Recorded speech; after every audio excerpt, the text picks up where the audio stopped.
सिरसा की चौधरी देवीलाल यूनिवर्सिटी के vice chancellor professor Ajmer Malik का बड़ा बयान। यूनिवर्सिटी में छात्राओं से छेड़छाड़ के मामले में दी प्रतिक्रिया। डीन प्रोफेसर पर लगे आरोपों की जांच की जाएगी। जांच के लिए कमेटी गठन। 7 सदस्यीय टीम का किया गया गठन। पिछले दिनों 500 गर्ल्स स्टूडेंट ने प्रोफेसर पर यौन शोषण का लगाया आरोप। यूनिवर्सिटी प्रशासन जीरो टॉलरेंस पॉलिसी के तहत काम करेगा। कमेटी पीड़ित और आरोपी पक्ष के बयान कर रही है दर्ज। एडीजीपी श्रीकांत यादव का बड़ा बयान। इस मामले में पुलिस की जांच जारी। इस मामले को लेकर आईपीएस के नेतृत्व में जांच कमेटी का किया गया गठन। एएसपी दीप्ति गर्ग इस मामले की कर रही है जांच। यूनिवर्सिटी में हुई छेड़छाड़ के आरोप में पीड़ितों के बयान दर्ज कर रही है पुलिस। काफी गर्ल्स स्टूडेंट्स के बयान लिए गए हैं। बयानों के आधार पर ही आगामी कार्रवाई की जाएगी। एएसपी के नेतृत्व में जांच रिपोर्ट के बाद ही एसआईटी के गठन पर किया जाएगा मंथन। सिरसा की चौधरी देवीलाल यूनिवर्सिटी में पिछले दिनों सैकड़ों गर्ल्स स्टूडेंट ने एक गुमनाम चिट्ठी के जरिए एक प्रोफेसर पर यौन शोषण का आरोप लगाया था, जिसकी जांच यूनिवर्सिटी प्रशासन और पुलिस द्वारा की जा रही है। इस मामले को लेकर पहली बार इलेक्ट्रॉनिक मीडिया पर यूनिवर्सिटी के vice chancellor professor Ajmer Malik का बयान सामने आया है। प्रोफेसर अजमेर मलिक ने मामले की गंभीरता को देखते हुए जांच के लिए 7 सदस्यीय की एक कमेटी का गठन किया है, जो अब इस मामले की जांच करेगी। प्रोफेसर अजमेर मलिक का कहना है कि इस मामले में पीड़ित पक्ष और आरोपी पक्ष के बयान दर्ज किए जा रहे हैं और जल्द ही कमेटी की रिपोर्ट के बाद एक्शन लिया जाएगा।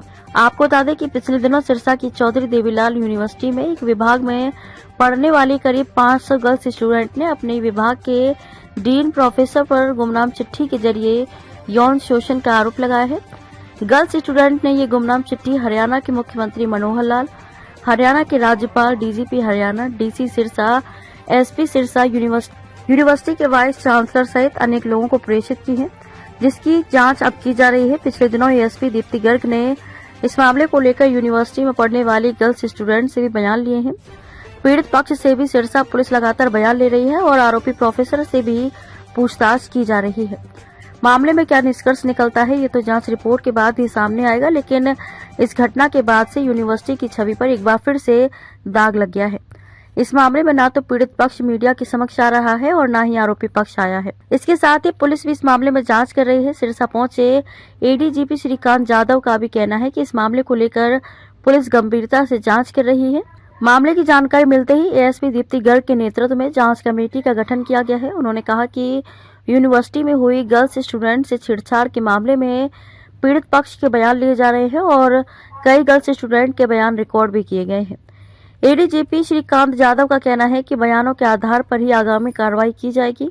एडीजीपी श्रीकांत यादव ने कहा कि एसपी के नेतृत्व में जांच रिपोर्ट आने के बाद ही एसआईटी के गठन पर विचार किया जाएगा। प्रोफेसर अजमेर मलिक ने मामले की गंभीरता को देखते हुए जांच के लिए 7 सदस्यीय की एक कमेटी का गठन किया है, जो अब इस मामले की जांच करेगी। प्रोफेसर अजमेर मलिक का कहना है कि इस मामले में पीड़ित पक्ष और आरोपी पक्ष के बयान दर्ज किए जा रहे हैं और जल्द ही कमेटी की रिपोर्ट के बाद एक्शन लिया जाएगा। उन्होंने कहा कि इससे पहले भी कई पत्र यूनिवर्सिटी के पास आए थे, जिसकी जांच के बाद कार्रवाई भी की गई है। उन्होंने कहा कि इस मामले की जांच पूरी होने के बाद ही आगामी कार्रवाई की जाएगी। जहां तक सवाल है कि पुलिस इन्वेस्टिगेशन कर रही है, इसलिए इसमें ज्यादा कुछ बोलना तो उचित नहीं है और उनको इन्वेस्टिगेट कर रही है। जैसा वो फाइंड आउट करेंगे, एक बहुत इफेक्टिव सी एजेंसी होती है। तो मैं सरकार को भी बल्कि इस मामले में धन्यवाद करना चाहूँगा कि उन्होंने इस तरीके की बात को सीरियसली लिया और एक टीम को इन्वेस्टिगेट किया। हमारे यूनिवर्सिटी पर भी एक प्रोसीजर है कि हमारी एक इंटरनल कंप्लेंट कमेटी होती है जो जेंडर रिलेटेड मोलेस्टेशंस और उस तरीके के ग्रीवेंसेस को लुक आफ्टर करती है। एक 7 मेंबर की कमेटी होती है जिसमें डिफरेंट सेक्शंस को रिप्रेजेंट किया जाता है। परसों उस कमेटी की एक मीटिंग हुई थी और उन्होंने सभी को, क्योंकि कंप्लेंट एनोनिमस है और लीगली इस तरीके की कंप्लेंट को अगर हम कहें तो वो इन्वेस्टिगेट करना कोई मैंडेटरी नहीं है, लेकिन सवाल ये है कि इस तरीके के सेंसिटिव इश्यू में जब इस तरीके की कंप्लेंट आएगी तो उसका इन्वेस्टिगेट करा लेनी चाहिए और हम करा भी रहे हैं। जो भी इस तरीके की कंप्लेंट पहले भी आई है हमने उनको कराया है। जैसे कि एक केस हिस्ट्री डिपार्टमेंट में आई थी, उसमें जो भी एक्यूज्ड था और उसके अगेंस्ट कुछ एविडेंसेस मिले तो यूनिवर्सिटी ने एक्शन लिया।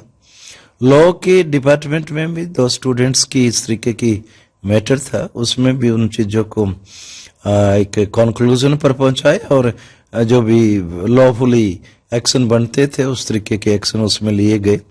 यूनिवर्सिटी की 0 टॉलरेंस पॉलिसी है और उसी बात को आगे बढ़ाते हुए इंटरनल कंप्लेंट कमेटी ने एक ओपन सभी को बुलाया है कि जो भी स्टेक होल्डर्स हैं जो इस बारे में कुछ कहना चाहते हैं उनसे वो बातचीत करेगी और जिस तरीके की भी वो ऑब्जर्व करेंगे या उनके एनालिसिस के बेस पे या जिस तरीके की उनकी समझ है वो अपनी रिकमेंडेशन से है यूनिवर्सिटी को देगी और यूनिवर्सिटी अप्रोप्रिएट एक्शन लेगी।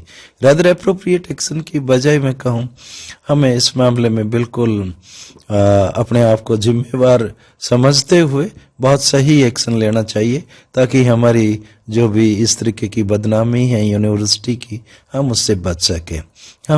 हमारा जो टॉलरेंस लेवल है यूनिवर्सिटी का ऐसे मामले में बिल्कुल 0 है। तो क्या वो पीड़ित गर्ल्स स्टूडेंट्स से भी कोई पूछताछ की जा रही, बयान लिए जा रहे हैं या एक्यूज से भी कोई बयान लिया जा रहा है?